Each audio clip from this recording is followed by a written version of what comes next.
Hello students, आपका स्वागत है। आज हम पढ़ने वाले हैं सदिश बीजगणित। तो सबसे पहले हम देखते हैं कि सदिश राशियां होती क्या हैं। तो राशियां दो प्रकार की होती हैं, एक तो होती है सदिश राशियां और दूसरी होती है अदिश राशियां। तो पहले हम जैसे मान लेते हैं अदिश राशि। अदिश राशि का मतलब क्या होता है, यहाँ पर देख रहे हैं कि ये अदिश यानी इसमें दिशा नहीं होता, यानी ऐसी राशियां जिसमें परिमाण तो होता है परंतु उसमें डायरेक्शन नहीं होता, तो ऐसी राशियों को हम क्या कहते हैं कि अदिश राशि है, यानी यहाँ पर सिर्फ परिमाण होता है। तो जैसे हम एग्जाम्पल के तौर पर लेते हैं, तो एग्जाम्पल के तौर पर जैसे मान लीजिए हम कहते हैं कि लंबाई है, तो लंबाई में सिर्फ आपको परिमाण दिखाई देगा, डायरेक्शन की जरूरत नहीं पड़ती है। आयतन हम लेते हैं तो आयतन के लिए भी डायरेक्शन की जरूरत नहीं है। क्षेत्रफल लेते हैं तो क्षेत्रफल है या घनत्व है, तो इस टाइप की जितनी भी हम चीजें ले रहे हैं इसके लिए हमें सिर्फ परिमाण ही प्राप्त होता है, इसमें हमें उसके डायरेक्शन की जरूरत नहीं पड़ती है। तो इस टाइप की जो राशियां होती हैं उसे हम कहते हैं कि अदिश राशियां हैं। इसमें हम और यूज कर सकते हैं कि चाल है, दूरी है, ये सब अदिश राशियां हैं, ठीक है। और दूसरे टाइप की जो राशियां होती हैं जिसे हम कहते हैं सदिश राशि। सदिश राशि यहाँ पर आप इसके नाम से समझ में आ रहा है, सदिश यानी उसमें दिशा होता है। तो ऐसी राशियां जिसमें परिमाण के साथ साथ डायरेक्शन या दिशा की भी जरूरत पड़ती है उसे प्रदर्शित करने के लिए, ऐसी राशियों को हम कहते हैं सदिश राशि। तो इसमें क्या क्या होगा, इसमें परिमाण भी होगा और प्लस इसमें हमको दिशा की भी जरूरत पड़ती है, तो ऐसी राशियों को हम कहेंगे सदिश राशि। इसके एग्जाम्पल्स क्या क्या है, तो यहाँ पर जैसे हम लेते हैं त्वरण होगा, है ना, वेग है, विस्थापन है, तो ये सब में आपको दिशा की जरूरत पड़ती है। विस्थापन है तो इस टाइप की, या विद्युत क्षेत्र की तीव्रता आपने पढ़ा हुआ है फिजिक्स में कि विद्युत क्षेत्र की तीव्रता। तो ये जो राशियां होती हैं इसमें क्या है, आपको परिमाण तो मिलता है लेकिन साथ ही साथ उसमें आपको डायरेक्शन का भी ज्ञान हो जाता है। इस कारण से ऐसी राशियों को हम क्या कहते हैं कि वो सदिश राशियां हैं। तो मेन दो टाइप की राशियां हैं, सदिश राशियां और अदिश राशियां। सदिश राशियों में परिमाण के साथ दिशा होता है और अदिश राशियों में सिर्फ परिमाण होता है, ठीक है। अब सदिश राशियों को प्रदर्शित किस तरीके से किया जाता है, यहाँ पर हम इस तरीके से, यहाँ अगर मान लीजिए पॉइंट ए है और यहाँ पर पॉइंट बी है, यहाँ पर हम डायरेक्शन दे रहे हैं यानी ए से बी की तरफ यहाँ पर डायरेक्शन है, तो ये सदिश को इस तरीके से प्रदर्शित करेंगे। इसे लिखेंगे कैसे, इसे लिखा जाता है ए बी और यहाँ पर एरो का निशान दिया जाता है, यानी इसकी जो दिशा है वो क्या है, ए से बी की तरफ है। तो ये इसका डायरेक्शन को प्रदर्शित कर रहा है जो तीर का निशान है, और साथ ही साथ ए और बी की जो बीच की दूरी होगी वो उसका परिमाण कहलाता है, या इसको हम लिखते हैं मॉड ए बी के रूप में। या अगर हम ए बी को स्मॉल ए से लिखना चाहें, स्मॉल लेटर से लिखना चाहें, तो इस तरीके से आप इसके परिमाण को प्रदर्शित करेंगे। और साथ ही साथ ए से बी की तरफ हमने डायरेक्शन दिया हुआ है तो ये यहाँ पर उसकी दिशा को प्रदर्शित कर रहा है। यहाँ पर ध्यान देंगे, अगर मान लीजिए हम यहाँ पर पॉइंट बी लेते हैं और यहाँ पर पॉइंट ए लेते हैं और हमारे सदिश का डायरेक्शन इस तरीके से है, तो इसे आप किस तरीके से लिखेंगे, इसे आप लिखेंगे बी ए, और जिधर स्टार्टिंग ये उसका प्रारंभिक बिंदु कहलाता है, यहाँ पर ए जो है उसका अंत बिंदु होगा। तो जहां से डायरेक्शन चालू हो रहा है, सदिश जहां से स्टार्ट हो रहा है उसे आप पहले लिखेंगे और बाद वाले बिंदु को बाद में लिखेंगे। इसे आप जो है, जैसे बी ए है, इसे आप कभी भी बी ए ऐसा लिख करके, इसको ए बी ऐसा मैं बता रही हूँ, इसको ए और बी, जैसे हमने क्या कहा बी से ए तक गया, तो आप इसको ऐसा अगर लिखना चाहें तो ये गलत है। कभी भी जो डायरेक्शन होता है वो हमेशा लेफ्ट से राइट की तरफ होता है, एरो का निशान वो भी ध्यान रखेंगे। अगर मान लीजिए हम बी ए लिखा है, उसे ए बी लिख करके उल्टा डायरेक्शन देना चाहते हैं और बोलेंगे कि ये यही चीजें हैं, तो ये इस तरीके से प्रदर्शित नहीं किया जाता, वो आप ध्यान रखेंगे। अब बी ए को लिखना चाहें तो माइनस ए बी ऐसा लिख सकते हैं, यानी इसमें जो डायरेक्शन है वो क्या करना है, आपको चेंज करना है। तो यदि डायरेक्शन चेंज करना है तो आप क्या करेंगे, माइनस का साइन देंगे, देन वो डायरेक्शन चेंज हो जाएगा। लेकिन यहाँ जो एरो का निशान है वो एरो का निशान हमेशा आप ध्यान रखेंगे कि आपको लेफ्ट से राइट की तरफ जाना है। तो ये चीजें मेन है ध्यान रखने के लिए। और अभी हम देखते हैं कि जो सदिश राशियां होती हैं उसके टाइप्स क्या क्या होते हैं। सबसे पहले तो हम इसके प्रकार में देखते हैं, पहला प्रकार होगा इसका शून्य सदिश। शून्य सदिश तो ऐसा सदिश जिसका परिमाण शून्य होगा, ऐसे सदिश को हम कहते हैं शून्य सदिश। अब परिमाण शून्य होगा इसका मतलब क्या है कि वो सदिश जिस पॉइंट से चालू हो रहा है उसी पॉइंट पर ही खत्म हो रहा है। यहाँ पर क्या था, हमें एक परिमाण प्राप्त हो रहा था, यानी एक डिस्टेंस प्राप्त हो रहा था। लेकिन ऐसा सदिश जिसमें परिमाण जो है यानी मॉड ए बी की वैल्यू या मॉड ए की वैल्यू अगर 0 हो जाती है, देन हम क्या कहेंगे कि ये शून्य सदिश है, परिमाण 0 हो गया। अब यदि परिमाण 0 हो गया देन उसका डायरेक्शन भी आपको पता नहीं चल पाएगा, तो ये शून्य सदिश कहलाएगा और इसको हम 0 इस तरीके से प्रदर्शित करेंगे। सेकंड होता है इकाई सदिश या जिसको कि हम कहेंगे मात्रक सदिश। इकाई सदिश या मात्रक सदिश क्या होगा, तो ऐसा सदिश जिसका परिमाण 1 होगा, ऐसे सदिश को हम कहेंगे इकाई सदिश या मात्रक सदिश। इसको समझते हैं, जैसे मान लीजिए हमारे पास एक सदिश है ए से बी तक और इस डायरेक्शन में जा रहा है। सपोज मान लीजिए ए से बी तक का जो परिमाण है वो मान लेते हैं 2 है, ठीक है। ए बी का जो परिमाण है वो कितना है, 2 है। हमें मात्रक सदिश यानी इकाई सदिश चाहिए, यानी ऐसा सदिश चाहिए जिसका डायरेक्शन तो ये रहेगा लेकिन उसका परिमाण क्या होना चाहिए, 1 होना चाहिए। तो यहाँ पर परिमाण हमें क्या प्राप्त हो रहा है, 2 हो रहा है। तो मात्रक सदिश, इसको मैं इस तरीके से शो करती हूँ, ये स्मॉल ए लिखते हैं, इसकी वैल्यू हमको मिल रही है 2, मॉड ए इक्वल टू 2। तो मात्रक सदिश को हम ए कैप से प्रदर्शित करेंगे, यहाँ ऊपर इस तरीके से कैप लगाया जाता है।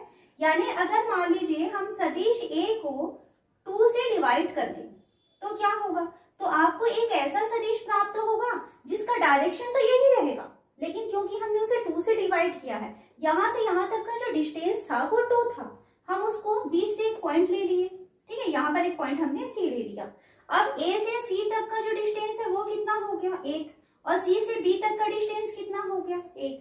तो अब यहाँ से यहाँ तक का जो सदिश है इसका डायरेक्शन तो यही है, परंतु अब उसका परिमाण क्या हो रहा है, 1 हो रहा है। तो और दूसरी तरीके से सी से बी तक का जो सदिश है उसका भी डायरेक्शन तो वही रहेगा जो पहले वाले सदिश का था, लेकिन इसका भी परिमाण क्या हो रहा है, 1 हो रहा है। तो इस तरीके से अगर हमारे पास कोई ए सदिश है जिसका परिमाण जो है हम मॉड ए लिखते हैं, ठीक है, तो यदि मान लीजिए उस सदिश को हम मॉड ए से डिवाइड कर दें, जैसे हम इसको अगर 2 से डिवाइड कर देते हैं, डायरेक्शन तो आपको वही देगा, लेकिन अब क्योंकि हमने उसके परिमाण को 2 से डिवाइड कर दिया है, तो अब आपको जो भी सदिश प्राप्त होगा वो कैसा सदिश होगा, डायरेक्शन वही देगा बट उसका परिमाण जो है हमको 1 मिल जाएगा। तो ए कैप की वैल्यू होती है वेक्टर ए अपॉन मॉड ए। तो ये मात्रक सदिश है जिसका डायरेक्शन जो ए कैप का जो सदिश ए का डायरेक्शन है वही रहता है, परंतु इसका परिमाण 1 होता है। यहाँ हम देखते हैं समदिश सदिश। समदिश सदिश का मतलब क्या होता है कि 2 या 2 से अधिक सदिश यदि उनके डायरेक्शन सेम होते हैं तो उसे हम क्या कहते हैं, समदिश सदिश कहते हैं। जैसे यहाँ पर एक सदिश हम ले रहे हैं ए से बी तक, ठीक है, और इसका डायरेक्शन ये है।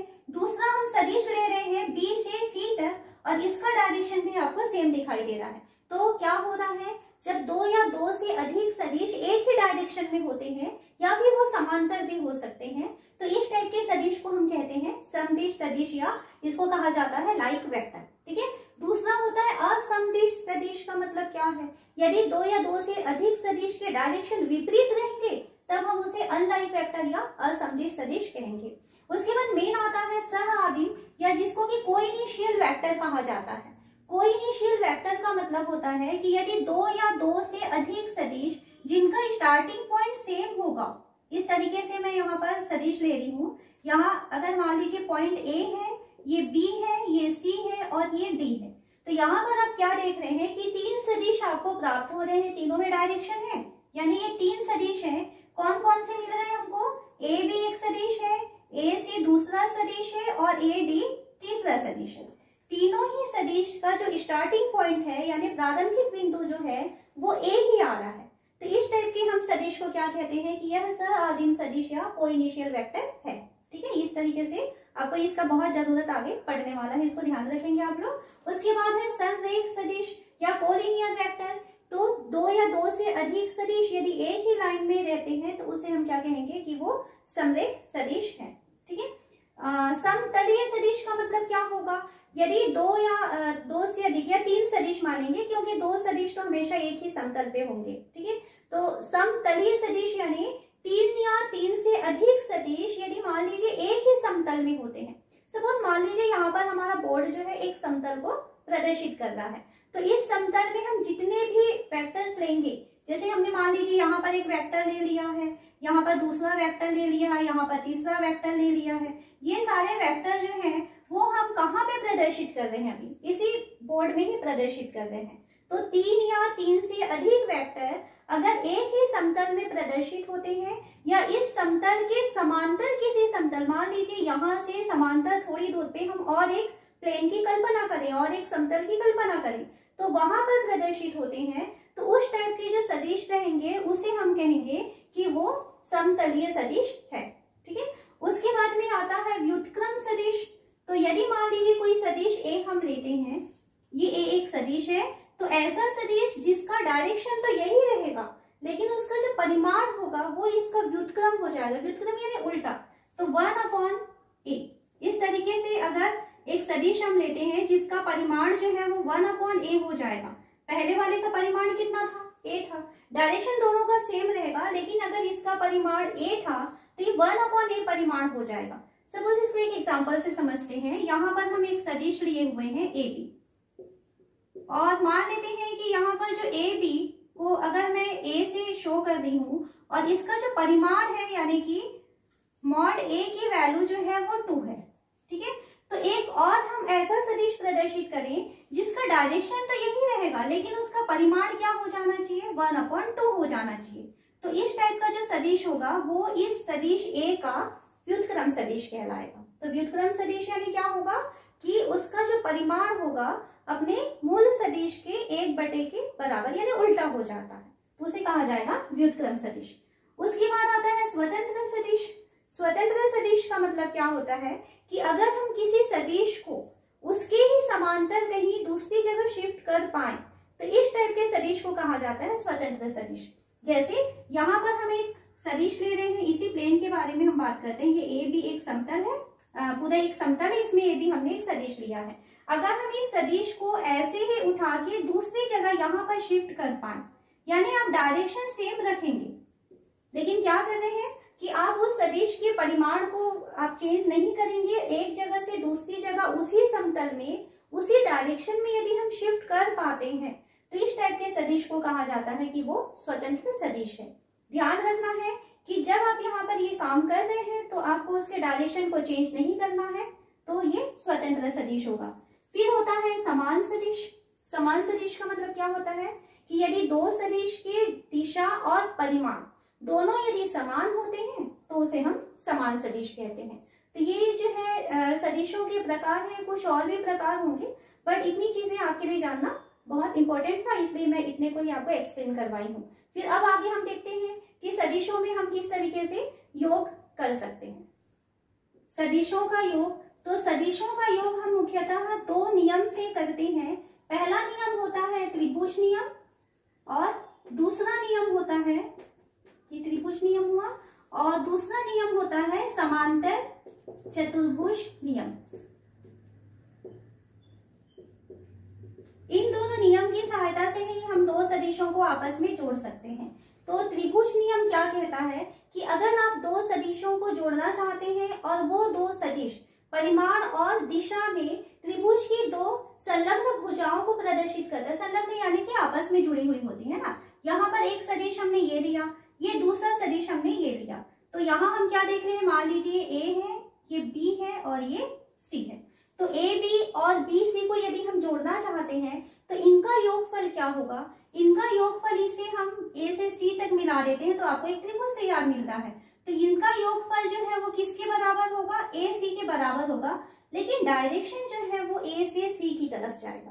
तो त्रिभुज नियम क्या कहता है कि यदि 2 सदिशों को आप योग करना चाहते हैं और 2 सदिश यदि त्रिभुज की 2 भुजाओं को प्रदर्शित कर रहा है तो उनका परिणामी सदिश जो है वो त्रिभुज की तीसरी भुजा को प्रदर्शित करेगा, लेकिन उनका डायरेक्शन जो है वो विपरीत होगा। तो यहाँ पर हम क्या जोड़ रहे हैं, ए बी को जोड़ रहे हैं इससे बी सी से, तो इसका जो परिणामी होगा वो होगा ए सी। ए से सी की तरफ डायरेक्शन होगा, ये आप ध्यान रखेंगे यहाँ गलती आप इस तरीके से नहीं करेंगे। ये पहला सदिश है, मान लीजिए ये अक्सर गलती हो जाती है, ये दूसरा सदिश है। अगर आपने डायरेक्शन ऐसा कर दिया, CA कर दिया, देन ये रॉन्ग हो जाएगा, इसका वैल्यू जो है वो 0 होता है। ठीक है, तो यहाँ पर त्रिभुज नियम भी आप याद रखेंगे।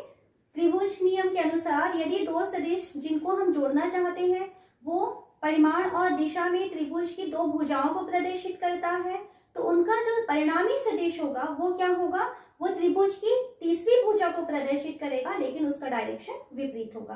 तो यहाँ तो हम बात कर रहे हैं इन दोनों सदिश की जो इसकी दो भुजाओं को प्रदर्शित किया। सेकेंड, इसमें योग के लिए होता है समांतर चतुर्भुज नियम।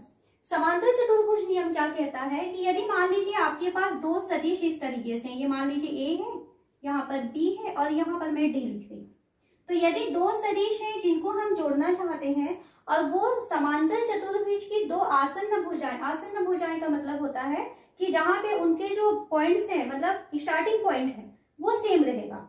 ठीक है, तो यहाँ पर अगर दोनों की आसन्न भुजाएं जो है वो दोनों जो सदिश हैं वो समांतर चतुर्भुज की आसन्न भुजाओं को प्रदर्शित करता है, तो इनका परिणामी क्या होगा। तो इनके परिणामी को ज्ञात करने के लिए आप क्या करेंगे, सपोज ये सदिश A है, ये सदिश B है, तो आप क्या करेंगे, AB का समांतर सदिश यहाँ पर बनाएंगे और यहाँ पर AD का समांतर सदिश बनाएंगे। यानी क्या कर रहे हैं, आप एक समांतर चतुर्भुज को कंप्लीट कर रहे हैं। जो लंबाई AB की रहेगी वही लंबाई यहाँ पर BC की रहेगी, जो लंबाई AD की होगी वही लंबाई BC की होगी और डायरेक्शन भी सेम होगा। ये चीज आप ध्यान रखेंगे। या अगर हम इसके बराबर सदिश बना रहे हैं तो इसका जो डायरेक्शन है वही डायरेक्शन आपको इसका देना है। यहाँ पर A से B की तरफ डायरेक्शन जा रहा है तो यहाँ पर आपको D से C की तरफ डायरेक्शन देना है। तो हमने क्या किया, एक समांतर चतुर्भुज कंप्लीट किए। अब यहाँ पर A और B ये दो सदिश को हम जोड़ना चाहते हैं, तो इनका जो योगफल होगा, इसे अगर हम एक समांतर चतुर्भुज से प्रदर्शित करें तो वो इसका परिणामी जो है इस विकर्ण के बराबर होगा, ये होगा A प्लस B। तो समांतर चतुर्भुज नियम क्या कहता है कि जो दो सदिश अगर मान लीजिए किसी समांतर चतुर्भुज की आसन्न भुजाओं को प्रदर्शित करते हैं तो उनका परिणामी सदिश वहां से उसके समांतर चतुर्भुज के विकर्ण को प्रदर्शित करेगा। यहाँ पर एक चीज ध्यान रखेंगे, यहाँ पर हमने A लिया है, यहाँ पर B लिया है। समांतर चतुर्भुज का ये वाला जो विकर्ण है किसको प्रदर्शित किया उसने, A प्लस B को। यहाँ अगर ये A है देन ये भी A होगा, ये अगर B है तो ये भी B होगा। ठीक है, यहाँ एक विकर्ण हमने कहा, एक विकर्ण जो है इसका क्या हुआ है, यहाँ पर एक विकर्ण की वैल्यू है A प्लस B।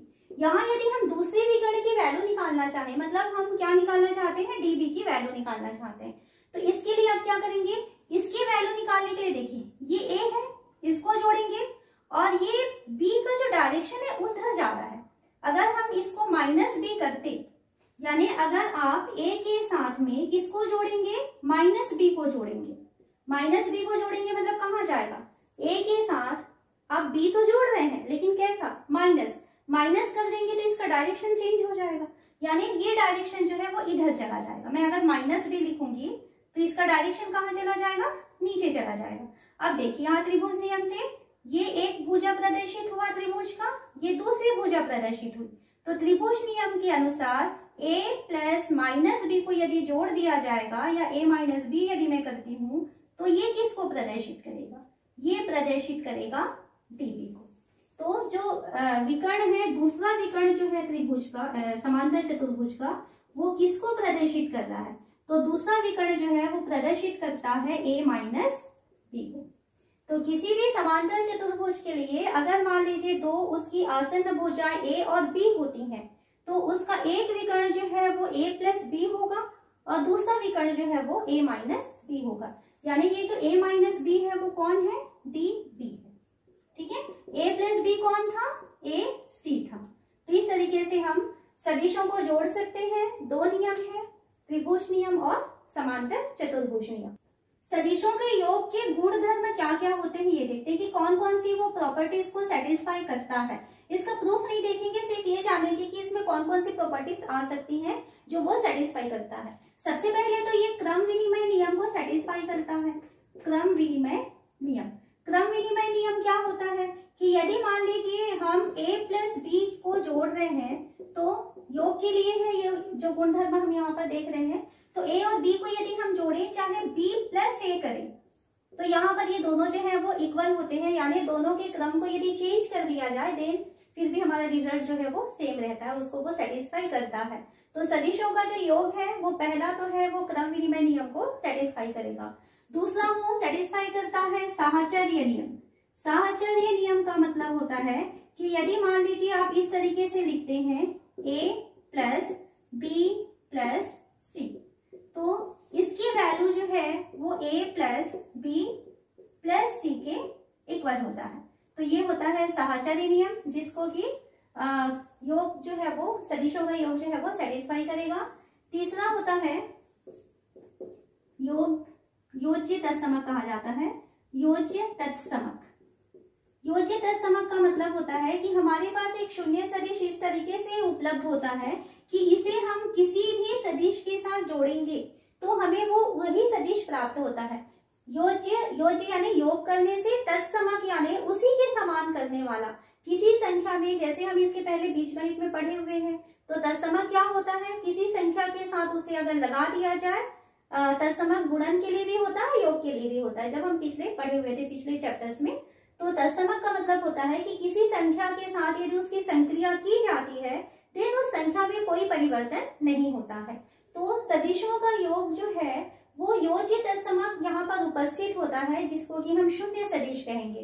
तो इसका मतलब क्या हुआ, इसका मतलब हुआ कि किसी भी वेक्टर a के साथ यदि आप 0 को जोड़ देंगे तब भी उसके मान में कोई परिवर्तन नहीं होगा, ना तो उसका डायरेक्शन चेंज होगा ना तो उसका परिमाण चेंज होगा। ठीक है, या आप 0 प्लस a प्लस 0 कहें या इसको आप 0 प्लस a कहें। तो ये होता है योज्य तत्समक की उपस्थिति।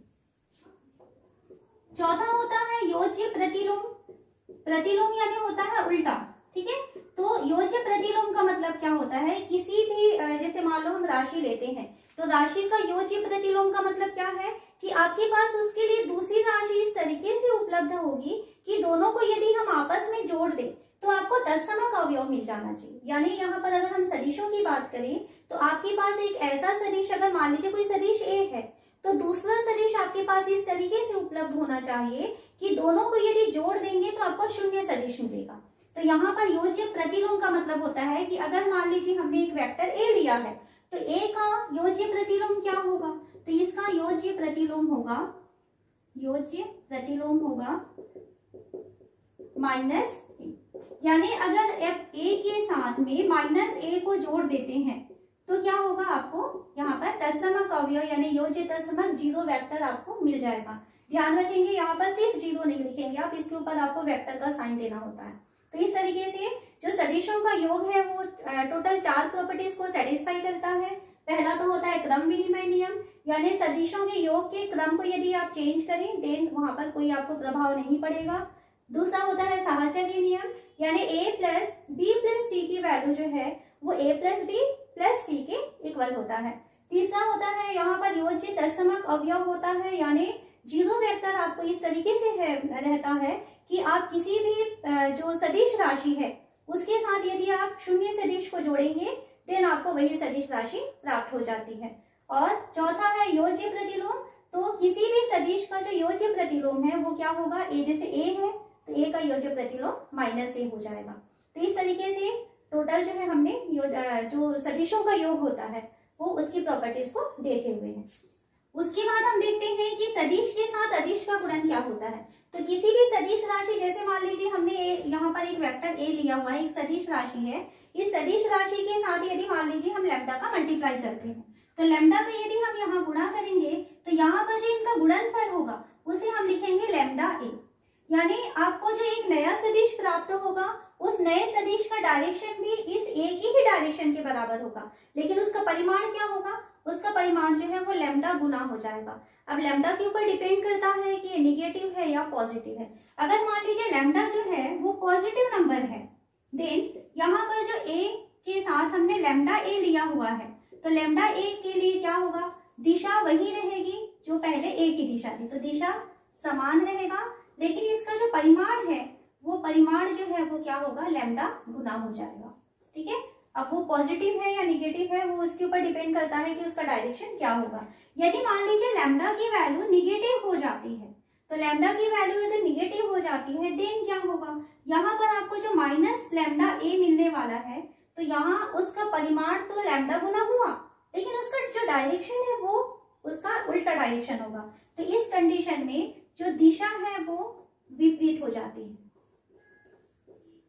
लेकिन परिमाण जो है वो क्या होगा, परिमाण जो है वो लैम्डा गुना ही रहता है। जैसे मान लीजिए हमने एक सदिश ए लिया हुआ है, इस सदिश ए के साथ हम मल्टीप्लाई कर रहे हैं 1/2 का, तो 1/2 ए क्या होगा, तो यहाँ पर अगर ए एक सदिश है जिसका डायरेक्शन इस तरीके से है, तो 1/2 ए क्या होगा, जस्ट इसका हाफ होगा, लेकिन उसका डायरेक्शन क्या रहेगा, यही रहेगा। अगर ये ए है तो ये 1/2 ए इस तरीके से जाएगा। लेकिन अगर मान लीजिए हमने एक सदिश ए इस तरीके से लिया हुआ है और हम इसका -1/2 ए कर रहे हैं, तो -1/2 ए यदि किया जाएगा तो ये डायरेक्शन इधर चला जाएगा, लेकिन उसका परिमाण जो है वो उसका जस्ट हाफ तो रहेगा, लेकिन क्योंकि हम माइनस का मल्टीप्लाई करेंगे तो इसका डायरेक्शन जो है वो चेंज हो जाएगा। तो इस तरीके से हम एक सदिश राशि के साथ एक अदिश राशि को मल्टीप्लाई करते हैं। अब हम आगे देखते हैं कि सदिश के घटक क्या क्या होते हैं। सदिश के घटक, तो सदिश के घटक को समझने के लिए मान लेते हैं कि ये मूल बिंदु है, ये एक्स अक्ष है, ये वाई अक्ष है और ये जेड अक्ष है। ठीक है, एक्स अक्ष में हमने एक पॉइंट लिया है ए, वाई अक्ष में एक पॉइंट लिया है बी और जेड अक्ष में एक पॉइंट लेते हैं सी। और इस तरीके से हम पॉइंट लेते हैं कि इसकी मूल बिंदु से जो दूरी है वो 1 इकाई होगा। तो यदि 1 इकाई दूरी है तो इसका निर्देशांक क्या होगा, 1 0 0। वाई एक्सिस में अगर 1 इकाई की दूरी पर एक पॉइंट लेते हैं तो इसका निर्देशांक होगा 0 1 0। और जेड अक्ष में अगर हम 1 इकाई की दूरी पर एक पॉइंट लेते हैं तो ये हो जाएगा 0 0 1। ओ ए किसको प्रदर्शित करता है, ओ ए जो है वो एक्स अक्ष के अनुदिश मात्रक सदिश को प्रदर्शित कर रहा है। मात्रक सदिश यानी ऐसा सदिश जिसका परिमाण 1 होता है उसे कहा जाता है मात्रक सदिश या इकाई सदिश। तो ओ ए जो है एक मात्रक सदिश को प्रदर्शित करेगा जिसका डायरेक्शन जो है वो किसकी तरफ है, एक्स अक्ष की धनात्मक दिशा की तरफ, और इसको हम प्रदर्शित करते हैं आई कैप से। उसी तरीके से ओ बी जो है, ओ बी मात्रक सदिश को प्रदर्शित कर रहा है क्योंकि इसका भी परिमाण हमको 1 मिलने वाला है, तो ये भी मात्रक सदिश को प्रदर्शित करता है, लेकिन इसका जो डायरेक्शन है वो क्या है, वाई अक्ष की धनात्मक दिशा में है, इसे हम प्रदर्शित करते हैं जे कैप से।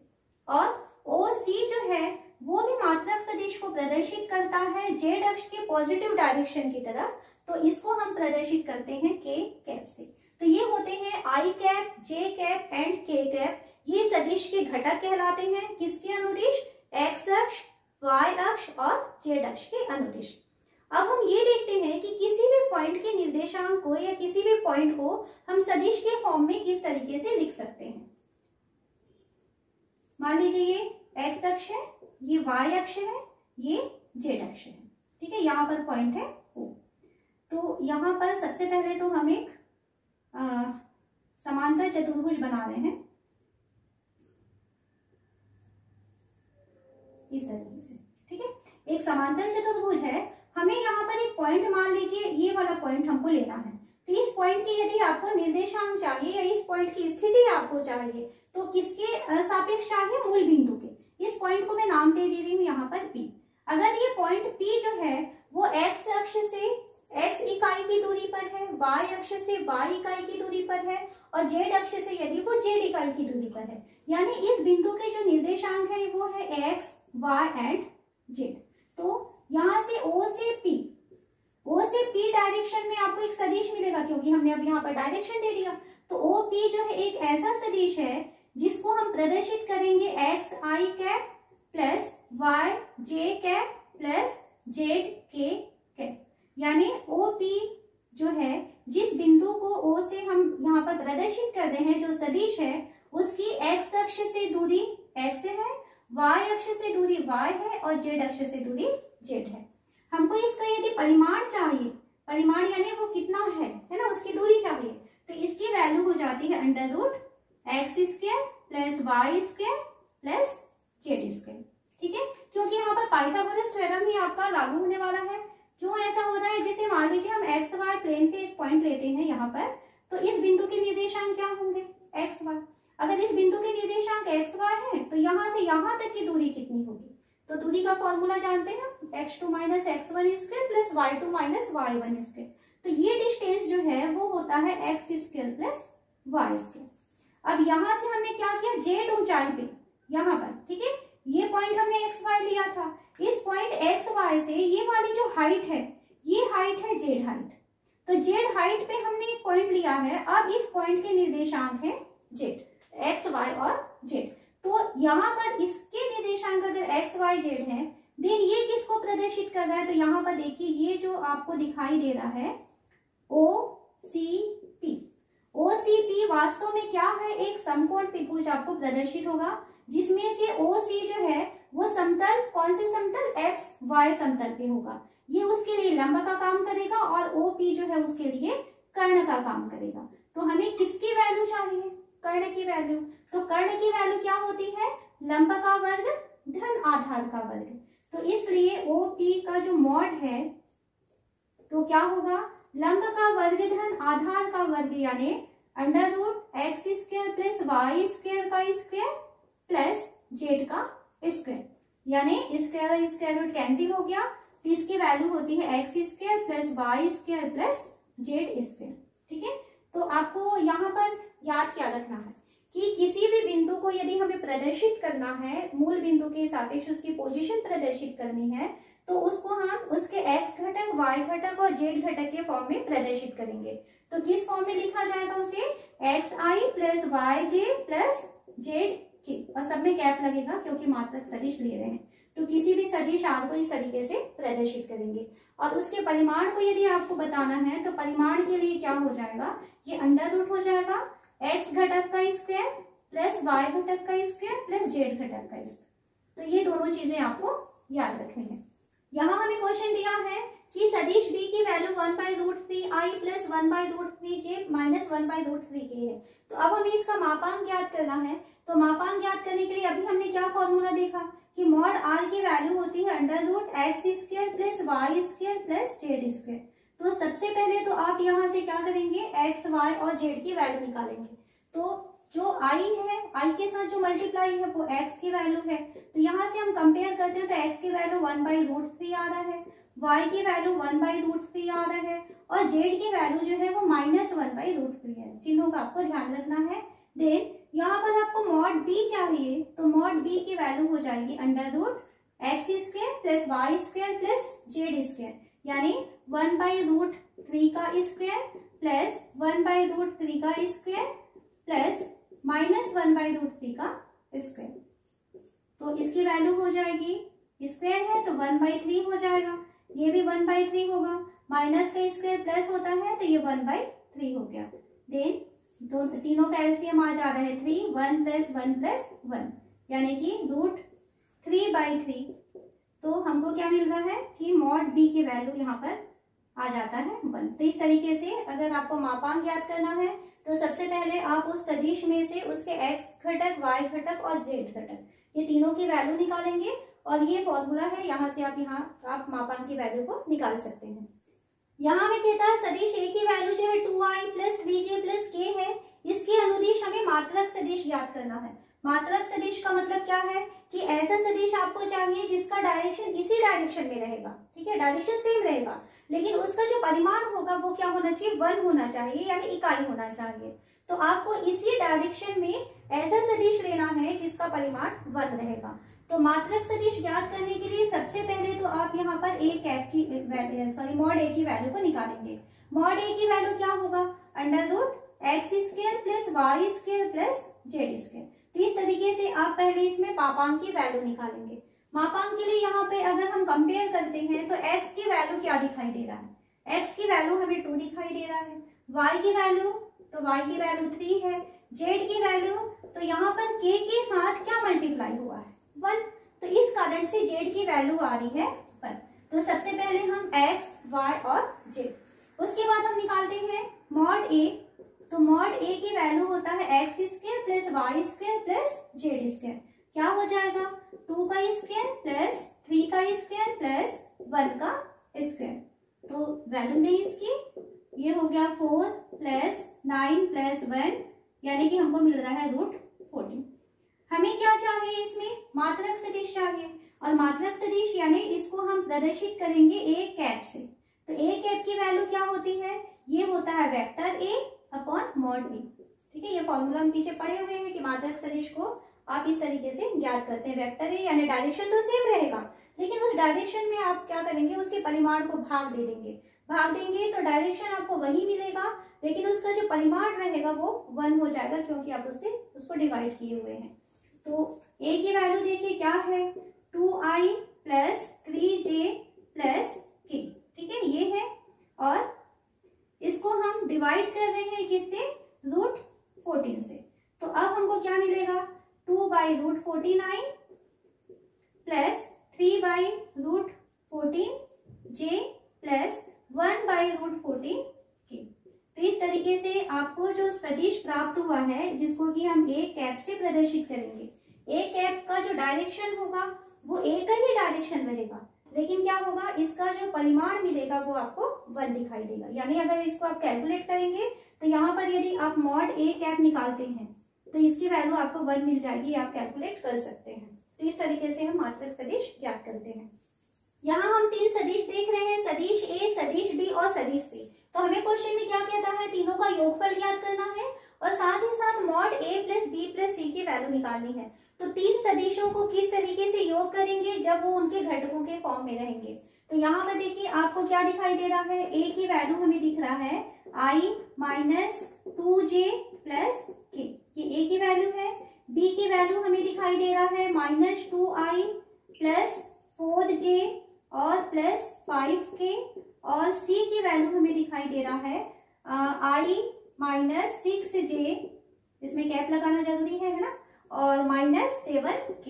इस तरीके से आपको 3 सदिश दिखाई दे रहे हैं। हमें ज्ञात करना है a प्लस बी प्लस सी, यानी तीनों को जोड़ना है।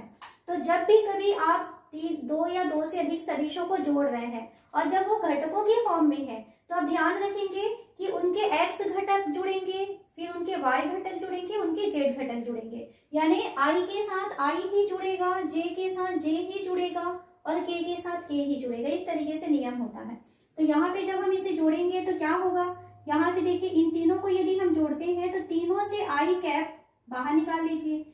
यहाँ पर इसका कोएफिशिएंट है 1, यहाँ से -2 और यहाँ से इसका कोएफिशिएंट आ रहा है 1। तो ये इसके साथ आई कैप को मैं लास्ट में लिखती हूँ ऐसे, ठीक है। प्लस j के साथ j जुड़ेगा, तो यहाँ से इसका कोएफिशिएंट आ रहा है -2, यहाँ पर +4 और यहाँ हो रहा है -6, ये है j का। और इसी तरीके से जो इसके k वाले जो घटक है, यहाँ से k को कोएफिशिएंट आ रहा है 1 प्लस 5 -7 और ये हो जाएगा k। देन यहाँ पर देखिए 2 - 2 हो रहा है तो ये 0i हो गया, इसमें सबने कैप लगाना है ना। और प्लस यहाँ से -8 और +4 तो ये हो जाएगा -4, तो यहाँ पर ये हो जाएगा -4j और प्लस ये 6 - 7 है तो ये -1 होगा और ये बाहर प्लस है तो ये हो जाएगा -k। तो इस तरीके से हमको क्या मिला, a प्लस बी प्लस सी की वैल्यू हमको मिल रहा है -4j और -k। ठीक है, अब हमें क्या करना है, इसका मॉड निकालना है, परिमाण चाहिए आपको। तो mod a plus B plus C, तो वैल्यू रखते हैं √ i का स्क्वायर प्लस j का स्क्वायर प्लस k का स्क्वायर, मतलब उसके x और y और z के घटकों का स्क्वायर चाहिए आपको। तो यहाँ पर i की वैल्यू क्या है, 0 है, तो ये हो जाएगा 0 स्क्वायर प्लस -4 का स्क्वायर प्लस -1 का स्क्वायर। तो इसकी वैल्यू हो जाएगी -4 का स्क्वायर यानी 16 और +1 यानी हमको यहाँ पर मिल जा रहा है -17। यहाँ हमें क्वेश्चन देख रहे हैं 5i minus j plus 2k की अनुदिश ऐसा सदिश ज्ञात करना है जिसका परिमाण जो है वो 8 होना चाहिए। अगर मान लीजिए हम इस सदिश को प्रदर्शित करते हैं, सपोज ये a एक सदिश है जिसको कि लिखा गया है 5i minus j plus 2k। तो आपको ऐसा सदिश ज्ञात करना है, अगर ये a है, सपोज यहाँ से ये a को शो करना है, ठीक है, ये a है, तो आपको ऐसा सदिश लेना है जिसका डायरेक्शन तो a के ही डायरेक्शन में रहेगा इस तरीके से, लेकिन इसका जो परिमाण है वो a के परिमाण का क्या होगा, 8 गुना होगा, लेकिन डायरेक्शन आपको सेम लेना है। इस तरीके से आपको एक सदिश यहाँ पर पूछा जा रहा है, यानी डायरेक्शन सेम रहेगा, परिमाण को 8 गुना करना है। तो परिमाण 8 गुना करना है, इसके लिए हम क्या करेंगे, सबसे पहले इस डायरेक्शन में हम निकाल लेते हैं इकाई सदिश या मात्रक सदिश। इकाई सदिश या मात्रक सदिश यानी ऐसा सदिश जिसका डायरेक्शन तो सेम रहेगा लेकिन उसका परिमाण क्या होगा, 1 होगा। और उस सदिश को निकालने के बाद यदि हम उसे 8 से मल्टीप्लाई कर देंगे तो जो आपको एक नया सदिश मिलेगा वो क्या होगा, डायरेक्शन तो सेम रहेगा लेकिन उसका परिमाण क्या होगा, उसका 8 टाइम हो जाएगा। तो इसको हम क्या करेंगे, सबसे पहले तो काम करेंगे मात्रक सदिश निकालने का, यानी ए कैप की वैल्यू निकालनी है। ए कैप की वैल्यू के लिए आपको जरूरत है, आप जानते हैं ए कैप का मतलब क्या होता है, आपको चाहिए वेक्टर ए अपॉन मॉड ए। तो इसके लिए आपको जरूरत पड़ने वाली है मॉड ए की। तो मॉड ए पहले निकालते हैं। मॉड ए यानी under root x square plus y square plus z square, तो ये हो जाएगा 5 स्क्वायर प्लस -1 स्क्वायर प्लस 2 का स्क्वायर। तो आपको ए कैप की वैल्यू सॉरी मॉड ए की वैल्यू मिल रहा है 25 प्लस 1 प्लस 4, यानी ये हो गया √30। पहले क्या निकाले, ए कैप यानी वेक्टर ए अपॉन मॉड ए। तो vector A upon mod a यानी आपको लिखना है 5i - j plus 2k upon √30। तो आपको ए कैप यानी मात्रक सदिश की वैल्यू क्या मिली, तो मात्रक सदिश ए कैप की वैल्यू आपको मिल रहा है 5/√30 i -1/√30 j और प्लस 2/√30 k। ये आपको मात्रक सदिश मिला है जिसका डायरेक्शन एक ही डायरेक्शन में रहेगा लेकिन इसका जो मात्रक है या इसका जो परिमाण है वो क्या होगा, 1 हो जाएगा। अब हमें क्वेश्चन में क्या बोल रहा है, आपको 8 परिमाण वाला सदिश चाहिए। तो ये जो आपको सदिश उसने पूछा है उसको हम लिखेंगे 8a से, ठीक है। तो 8a की वैल्यू क्या होगी, तो आप क्या करेंगे 8a कैप लिखते हैं इसको, 8a कैप से। तो ये क्या हो जाएगा, आप इस पूरे के साथ 8 का मल्टीप्लाई कर देंगे। तो 8 का मल्टीप्लाई करेंगे 5/√30 i -1/√30 j और प्लस 2/√30 k, इसके साथ मल्टीप्लाई करते हैं तो ये हो जाएगा 40/√30 i -8/√30 j और प्लस 8 to 16/√30 k। तो इस तरीके से आपको इसका एक सदिश प्राप्त होता है जो इस सदिश ए का वो 8 टाइम जो है वो उसका 8 गुना होगा और साथ ही साथ उसका डायरेक्शन जो है वो ए के डायरेक्शन के ही अनुदिश होता है। यहाँ हमें क्वेश्चन दिया है सदिश 2i - 3j + 4k और दूसरा सदिश दिया है -4i + 6j - 8k। हमें बताना है कि ये संरेख सदिश है। संरेख सदिश का मतलब होता है ऐसे सदिश जो एक ही रेखा में होते हैं उसे हम संरेख सदिश कहते हैं। या यदि मान लीजिए हम सदिश ए को लैम्डा बी के फॉर्म में लिख पाए तो इस टाइप के जो सदिश होते हैं उसे हम संरेख सदिश कहेंगे। या इसका दूसरा तरीका ये हो सकता है कि अगर हम इसके जो घटक है यानी a1/a2 = b1/b2 = c1/c2 हो जाए तब भी हम क्या कहेंगे कि दोनों सदिश संरेख हैं। तो पहले हम फर्स्ट वाले को देखते हैं। पहला सदिश को अगर हम a के फॉर्म में लिखें, a की वैल्यू हमें दिख रहा है 2i - 3j + 4k और दूसरा सदिश को यदि हम b कहें तो b की वैल्यू है -4i + 6j और -8k। हम सेकंड सदिश में से कुछ कॉमन निकाल करके फर्स्ट सदिश जैसा ला सकते हैं क्या, या फर्स्ट सदिश में कुछ मल्टीप्लाई करके सेकंड सदिश जैसा ला सकते हैं। अगर ऐसा पॉसिबल है तब वो दोनों सदिश जो है वो संरेख होंगे। तो यहाँ पर अगर हम b को देखते हैं तो b में -4 आया हुआ है और यहाँ पर हमें क्या दिख रहा है 2, यानी इस 2 के साथ -2 का मल्टीप्लाई करके आपको -4 मिलता है। यहाँ पर -3 के साथ -2 का मल्टीप्लाई करेंगे तो +6 मिलेगा, +4 के साथ -2 का मल्टीप्लाई करेंगे तो -8 मिलेगा। यानी अगर हम सदिश b में से कॉमन निकालते -2 तो यहाँ से देखिए b में से हम -2 कॉमन निकालते हैं तो ये हो जाएगा 2i प्लस यहाँ से ये हो जाएगा -3j और प्लस ये हो जाएगा 4k। ये है b की वैल्यू। तो b = क्या हो रहा है -2। ये जो सदिश हमको मिल रहा है 2i - 3j + 4k किसकी वैल्यू है, ये a की वैल्यू है। तो इस तरीके से हम b को क्या लिख पा रहे हैं, -2a। तो इस फॉर्म में हम लिख पाए हैं, इस कारण से हम यहाँ कह सकते हैं कि ये दोनों जो है सररेख सदिश है। सपोज मान लीजिए ऐसा होता कि ये जो होता है 2i - 3j और प्लस 4k हुए, और सेकंड सदिश जो है वो 4i और प्लस मान लीजिए 7j हो जाता, प्लस 6 है वो 7j होता, और ये -8k हो जाता। तब क्या हम कुछ कॉमन लेके इसके बराबर ला सकते थे? तो इस पोजीशन में कुछ भी कॉमन लेके इसके बराबर नहीं आ पाता, क्योंकि दोनों के जे कोफिशिएंट देखिए अलग अलग दिखाई दे रहे, कुछ कॉमन नहीं देने वाला है। तो अगर इस टाइप के होता तो हम क्या कहते कि ये असंरेख है। तो संरेख सदिश है या नहीं है, ये पहचानने के लिए आपको क्या करना है, एक सदिश में से आप कुछ मल्टीप्लाई या कुछ डिवाइड करके अगर दूसरे सदिश के रूप में उसे प्रदर्शित कर पाते हैं, यानी a = λb के फॉर्म में यदि आप उसे प्रदर्शित कर पाते हैं, तब वो क्या कहलाता है, संरेख सदिश होता है। जो इसका दूसरा तरीका है, ये देखिए, अगर हम फर्स्ट वाले सदिश को कंपेयर करेंगे, सदिश a है, इसे हम कंपेयर करते हैं a1i plus b1j plus c1k, suppose इस तरीके से लिखें। तो यहाँ से a1 की वैल्यू क्या दिखाई दे रहा है, 2, b1 की वैल्यू क्या दिख रहा है, -3, और c1 की वैल्यू दिख रहा है 4। उसी तरीके से दूसरा सदिश है, उसको हम तुलना करते हैं a2i plus b2j plus c2k। तो यहाँ से हमें a2 दूसरे सदिश से देखिए वहां से है ना, तो a2 की वैल्यू -4 दिख रहा है, b2 की वैल्यू यानी j का जो कोफिशिएंट है वो 6 दिख रहा है, और c2 यानी k का जो कोफिशिएंट है वो क्या दिख रहा है, -8। अब हम देखते हैं a1/a2 की वैल्यू, यानी i का कोफिशिएंट अपॉन i का कोफिशिएंट क्या मिल रहा है, 2/-4। तो 2/-4 मिला, यानी कि ये मिला 1/2। फिर हम देखते हैं b1/b2 की वैल्यू, तो b1/b2 की वैल्यू -3/6, यानी j का कोफिशिएंट अपॉन j का कोफिशिएंट, तो -3/6, तो ये भी हमको मिलेगा -1/2। c1/c2 कहें, यानी k का कोफिशिएंट अपॉन k का कोफिशिएंट, तो ये है 4/-8, यानी ये भी कैंसिल होकर के हमको -1/2 दे रहा है। तो हम क्या देख रहे हैं कि a1/a2 इक्वल है b1/b2 इक्वल है c1/c2। तो जब ये वाली कंडीशन आ जाती है, तब हम क्या कहेंगे कि दोनों सदिश जो है वो संरेख सदिश हैं।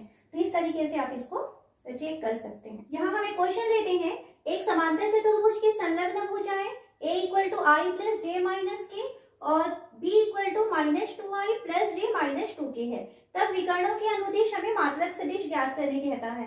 तो क्वेश्चन में क्या दिया है, यहाँ पर दो सदिश दिए गए हैं a और b। ये दोनों सदिश जो है वो समांतर चतुर्भुज की संलग्न भुजाओं को बनाते हैं। संलग्न भुजाओं का मतलब होता है कि ऐसी भुजाएं जो एक दूसरे से जुड़ी होती हैं। तो यहाँ पर एक, इसको अगर हम a कहें, ये b है और ये c है, तो हमें जो a दिया हुआ है वेक्टर a, वो है ab की वैल्यू। तो यहाँ पर हमें ab की वैल्यू दिया हुआ है, जिसको कि वेक्टर a से प्रदर्शित किया गया है। ये है i प्लस j और -k, और दूसरा जो संलग्न भुजा BC कहा गया है, तो BC की वैल्यू हमको उसने दिया हुआ है, इसको वेक्टर b से प्रदर्शित करेंगे। ये है -2i प्लस j और प्लस 2k। हमें क्या कहता है इसमें, इसके विकर्णों के अनुदिश मात्रक सदिश ज्ञात करना है। तो सबसे पहले तो हम समांतर चतुर्भुज बनाते हैं। तो समांतर चतुर्भुज, ये जो भुजा है इसके समांतर इस तरीके से यहाँ भुजा बनेगी, और ये सामने वाली भुजा के समांतर बनेगी। इसको थोड़ा सा आगे बढ़ाते हैं इस तरीके से। तो यहाँ पर हमें एक समांतर चतुर्भुज दिखाई दे रहा है a, b, c और ये है d, जिसमें a, b की वैल्यू वेक्टर a है और b, c जो है वो वेक्टर b है। हमें क्या ज्ञात करना है, विकर्ण ज्ञात करना है। तो सबसे पहले हम विकर्ण लेते हैं AC। तो ये विकर्ण AC की वैल्यू निकालने के लिए हम यहाँ पर क्या देखते हैं, यहाँ पर अगर आपको विकर्ण AC की वैल्यू चाहिए, तो वेक्टर a और वेक्टर b को यदि हम जोड़ते हैं, तो जो सदिशों के योग का त्रिभुज नियम है, त्रिभुज नियम क्या कहता है कि यदि दो सदिश परिमाण और दिशा में त्रिभुज की दो संलग्न भुजाओं को प्रदर्शित करते हैं, तो उनका जो परिणामी सदिश होता है, यानी उनका जो योगफल होता है, वो परिमाण में त्रिभुज की तीसरी भुजा को प्रदर्शित करेगा, लेकिन उसका डायरेक्शन विपरीत होता है। यानी अगर ये वेक्टर a है, ये वेक्टर b है, देन इसका जो परिणामी सदिश होगा a प्लस b, ये तीसरी भुजा को प्रदर्शित करता है। तो यहाँ पर हमें ए सी जो प्राप्त होगा त्रिभुज नियम के अनुसार ए सी की वैल्यू हमें मिल जाएगी वेक्टर ए प्लस बी। ठीक है, तो हमें पहला विकर्ण यहाँ से मिलेगा, पहला विकर्ण ए सी की वैल्यू आपको क्या मिलेगा, a b plus b c. Value देखते हैं, ए बी यानी वेक्टर ए और बी सी यानी कि वेक्टर बी। वेक्टर ए का मान कितना दिया हुआ है, आई प्लस जे माइनस के, ये दिया है। और इसके साथ आपको जोड़ना है वेक्टर बी यानी कि -2i प्लस जे प्लस 2k। आई के साथ आई जुड़ेगा, जे के साथ जे जुड़ेगा और के साथ के जुड़ेगा। तो यहां से देखेंगे क्या होगा, 1 - 2i हो जाएगा प्लस 1 + 1 जे हो जाएगा और प्लस -1 + 2k, इस तरीके से हो जाएगा। देन हमको क्या मिला यहाँ पर, -i plus 2j plus 1k या सिर्फ k लिखेंगे। तो ये जो है सदिश ए सी की वैल्यू हुई।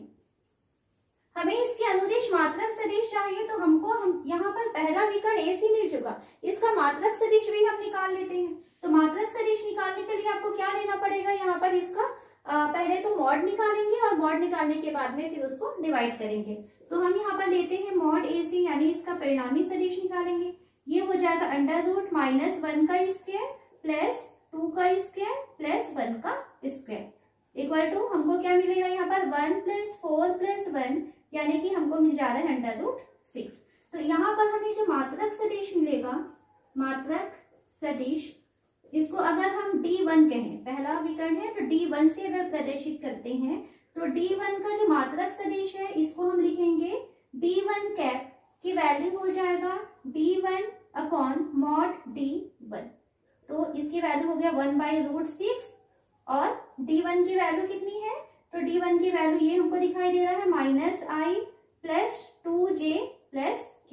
तो इस तरीके से हमको समांतर चतुर्भुज का पहला विकर्ण का मात्रक सदिश मिल जाता है। सेकंड विकर्ण निकालना है, तो सेकंड विकर्ण के लिए देखिए यहाँ पर ए बी जो सदिश हमें दिखाई दे रहा है, इस ए बी सदिश के ही समांतर हमको यहाँ पर डी सी भी दिखाई दे रहा है। ये दोनों भुजाएं जो है समांतर चतुर्भुज की जो सम्मुख भुजाएं होती हैं वो बराबर भी होती हैं और साथ ही साथ वो समांतर भी होती हैं।